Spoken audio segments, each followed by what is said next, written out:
സക്കറിയ പരിശുദ്ധാത്മാവിൽ നിറഞ്ഞ് ദൈവത്തെ മഹത്വപ്പെടുത്തുകയാണ്.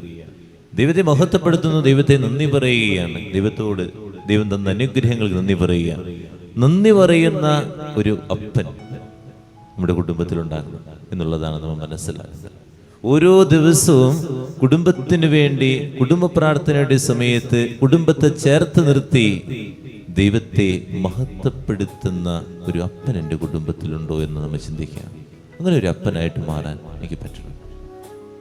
നമ്മളെ കുടുംബത്തിൽ ഓരോരോ കാര്യങ്ങളുണ്ട്. അതിനു മുമ്പ് ഭാര്യയുടെ അരികിലിരുന്ന് ഭാര്യയുടെ കാര്യങ്ങൾ കേൾക്കണം, മക്കളുടെ കാര്യങ്ങൾ കേൾക്കണം. ഇതൊക്കെ കേട്ടതിന് ശേഷം നിങ്ങൾ എല്ലാവരും കൂടി ഒരുമിച്ച് കുടുംബ പ്രാർത്ഥനയ്ക്ക് പോകുന്നു.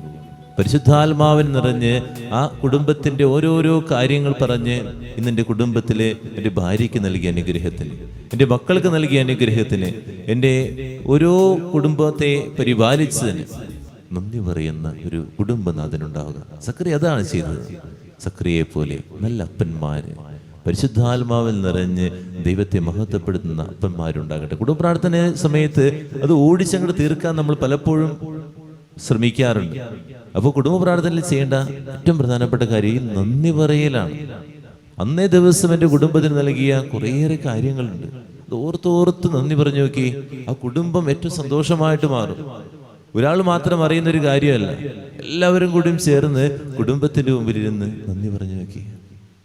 ദൈവമേ, എൻ്റെ മക്കളുടെ പരീക്ഷ ഇന്നുണ്ടായിരുന്നു, നന്നായിരുന്നു കാര്യം.